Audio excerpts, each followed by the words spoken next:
उस मैसेज को पढ़ने के बाद भर बरसात में भी उसका चेहरा सूरज की तरह खिल उठा था। लकी ने इस मैसेज को पढ़कर खत्म किया ही था कि उसके फोन पर बारिश की बूंदें जमा होने लगी थीं। लकी ने थोड़ी देर की खुशी मनाने के बाद याद किया कि वो सच में गरीब नहीं था। असल में उसके परिवार ने उसे एक परीक्षा में डाल रखा था जिसका नाम था गरीबी अभ्यास परीक्षा। इस परीक्षा के तहत लकी को अग्रवाल खानदान में उसके नाम की जमीन और जायदाद पर तभी हक मिलने वाला था जब वो इस परीक्षा को पास कर लेता।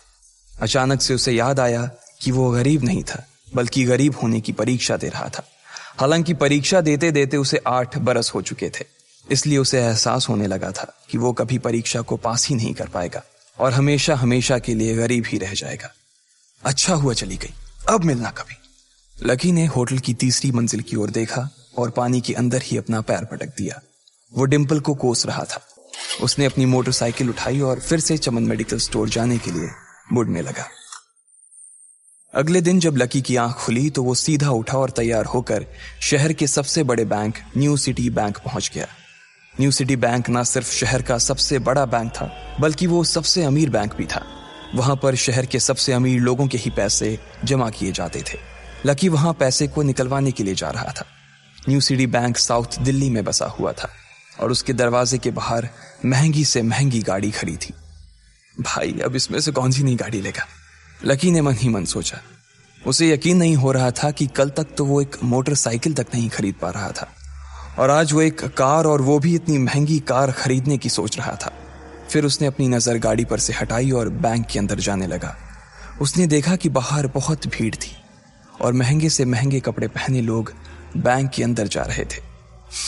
कहाँ दवाओं की बदबू और कहाँ ये खुशबू। उसने एक बहुत ही गहरी सांस के अंदर ज्यादा से ज्यादा खुशबू को समेटने की कोशिश करते हुए अपने मन में सोचा, लेकिन अगले ही पल उसके मन में संकोच पैदा हो गया था। रातों रात लकी की किस्मत तो बदल गई थी, लेकिन उसके कपड़े नहीं बदल पाए थे। इतने बड़े बैंक में वो वही कपड़े पहनकर आ गया था जो वो अक्सर अपने काम पर पहनकर जाता था। पैसे लेते ही ना सबसे पहले नए कपड़े खरीदने हैं, लकी ने अपने आप से कहा और फिर बैंक के अंदर दाखिल होने लगा। जैसे ही उसने दरवाजे को धक्का दिया, उसे आवाज आई, आउच! लकी थोड़ा सा हड़बड़ी में दिखाई दे रहा था और इस जल्दबाजी के चक्कर में वो एक लंबे बाल वाली लड़की से जा टकराया था जो कि उसके बगल में ही चल रही थी। माफ करना, मैं आपको देख नहीं पाया, सॉरी। लकी ने तुरंत उससे हाथ जोड़कर माफी मांगते हुए कहा। उस लड़की ने इतने अच्छे कपड़े पहन रखे थे कि उसे देखकर ही लग रहा था कि वो किसी अमीर घराने की लड़की थी, इसलिए सॉरी बोलते वक्त ना चाहते हुए भी लकी के हाथ उसके सामने जुड़ गए थे।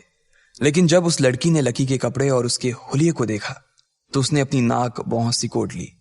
वो लगभग हर रोज इस बैंक में आया और जाया करती थी, लेकिन उसने आज तक इस बैंक के अंदर लकी जैसे फटीचर आदमी को घुसते हुए नहीं देखा था। उसके बालों में से आंवले के तेल की गंध आ रही थी।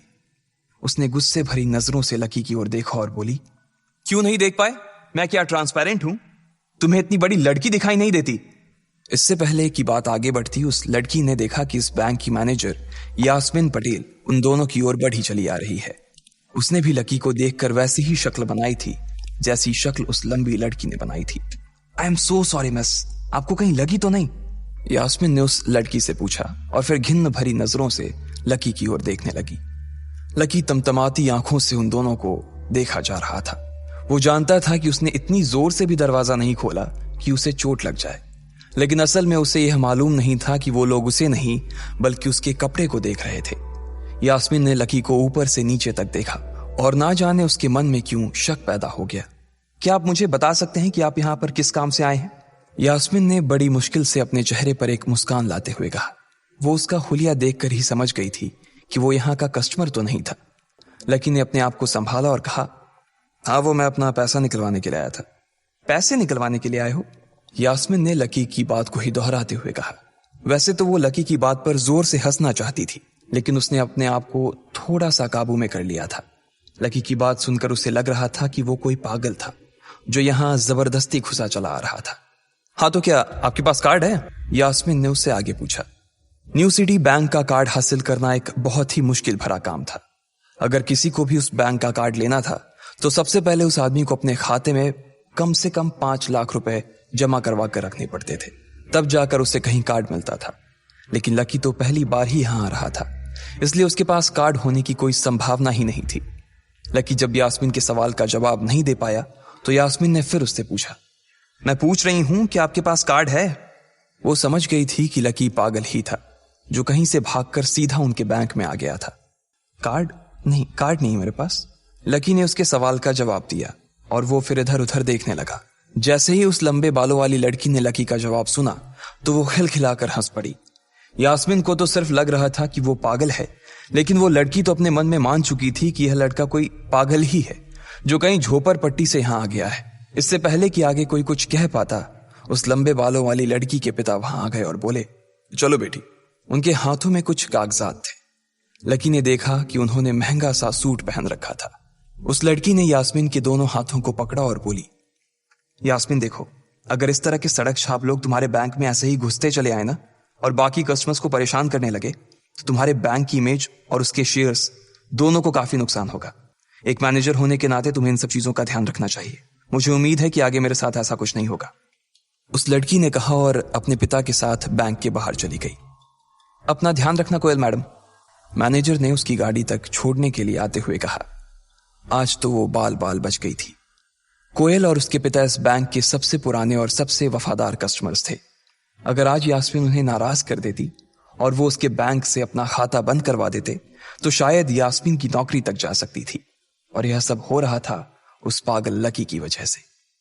इसे जल्द से जल्द यहां से भगाना पड़ेगा, यास्मीन ने अपने आप से कहा और फिर बैंक के अंदर आने लगी। यास्मीन उसे अपने बैंक से बाहर निकालने के तरीके के बारे में सोच रही थी, मगर जैसे ही वो बैंक में दाखिल हुई उसने देखा कि लकी वहां था ही नहीं। अरे, अब ये कहां चला गया? उसने अपने आप से पूछा। वो इधर उधर देखने लगी, लेकिन लकी वहां भी नहीं था। यास्मीन को अच्छे से पता था कि वो उसके सामने तो बाहर नहीं निकला था। इसका मतलब था कि वो बैंक के अंदर ही था, लेकिन यास्मीन उसे ढूंढ नहीं पा रही थी। कुछ देर तक बैंक के सारे कोनों को देख लेने के बाद यास्मीन को लगा कि शायद लकी यहां बहुत ही असहज महसूस कर रहा होगा, और जब वो कोयल को दरवाजे पर छोड़ने के लिए आई तब उसके पीछे पीछे वो भी निकल गया होगा। चलो, जान बची, यास्मीन ने अपने आप से कहा और अपने केबिन में आकर बैठ गई। जैसे ही उसने आज के दिन की पहली फाइल उठाई थी उसे किसी एक की झलक दिखी। ये कोई और नहीं बल्कि लकी ही था। अरे, ये कहां छिपा हुआ था? यास्मीन ने अपने आप से ही कहा और तुरंत फाइल को टेबल पर रखकर वो ऑफिस के बाहर आ गई। उसने देखा कि लकी बैंक के वीआईपी लॉन्ज के बाहर खड़ा था और उसके खंबे की आड़ की वजह से वो यास्मीन की नजर से बाहर हो गया था। अब यास्मीन को तो वो मिल गया था, लेकिन उसके लिए उससे भी बड़ी एक और मुसीबत खड़ी हो गई थी। लकी जिस कमरे के बाहर अभी खड़ा था उस कमरे के अंदर शहर के सभी रईस लोगों का उठना बैठना था। बैंक के सिलसिले में या फिर किसी दूसरे काम के सिलसिले में वो सभी लोग यहीं आकर बात किया करते थे। उस कमरे के अंदर जो लोग बैठे थे उन सबके करोड़ों रुपए इस बैंक के खाते में जमा थे। अब अगर ऐसे में लकी वहां घुस जाता तो सब लोग मिलकर यास्मीन की गर्दन पर चढ़ जाते। रुको, जहां हो वहीं खड़े रहो, यास्मीन जोर से और साथ ही गुस्से से चिल्लाई। बाकी के लोग जो वहां खड़े थे वो यास्मीन की ये चीख सुनकर डर गए थे। कुछ लोगों को उसकी इतनी जोर से आवाज करने की वजह से गुस्सा भी आ गया था और यास्मीन सबसे मुस्कुराते हुए माफी मांगकर आगे बढ़ती जा रही थी। वो लकी को किसी भी तरह से उस कमरे में जाने से रोकना चाहती थी, लेकिन उससे पहले ही वो उस कमरे के अंदर दाखिल हो चुका था। अरे यार, ये आदमी है या गधा? यास्मीन ने अपना ही सिर पीटते हुए कहा और वो भी उस कमरे के दरवाजे की ओर बढ़ने लगी। उसने उस कमरे का दरवाजा खोलने की कोशिश की, लेकिन वो अंदर से लॉक हो गया था। बाप रे, ये कैसा आदमी है? बिना परमिशन के अंदर घुसा तो घुसा, लेकिन दरवाजा भी अंदर से बंद कर लिया।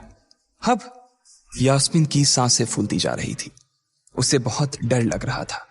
उसका जी यह सोचकर घबराए जा रहा था कि ना जाने अंदर लकी और उस रिलेशन मैनेजर के बीच क्या हो रहा होगा। इधर जैसे ही लकी कमरे में दाखिल हुआ, वहां का कस्टमर रिलेशन मैनेजर जो कि सोफे पर फैला हुआ था, वो उसे देखते ही अचानक सीधा बैठ गया। हेलो सर, कैसे हैं आप?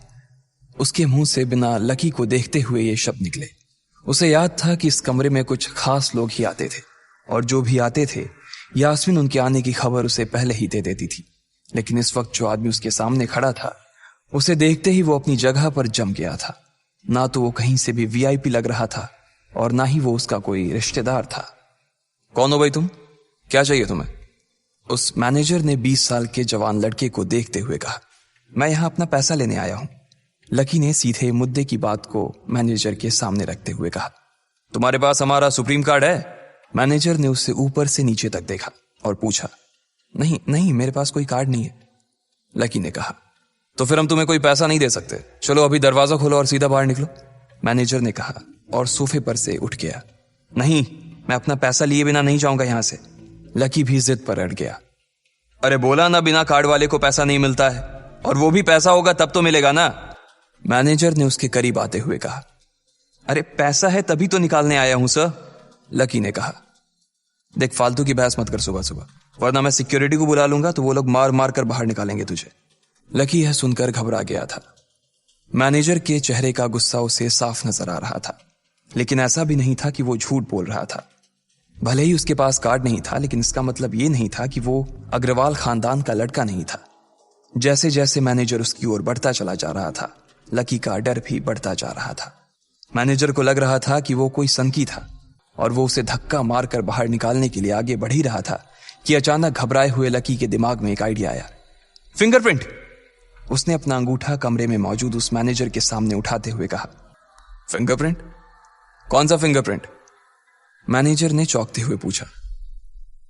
अरे आपने कहा ना कि आपको कार्ड चाहिए, पर मेरे पास कार्ड नहीं है, फिंगरप्रिंट है, और मुझे मालूम है कि आपके यहां फिंगरप्रिंट से भी पैसे निकलते हैं। यह कहते ही लकी ने एक राहत की सांस ली थी, लेकिन मैनेजर को यह समझ नहीं आ रहा था कि आखिर लकी को फिंगरप्रिंट की जानकारी मिली कैसे। तुम फिंगरप्रिंट यूज करना चाहते हो? मैनेजर ने लकी को घूरते हुए पूछा।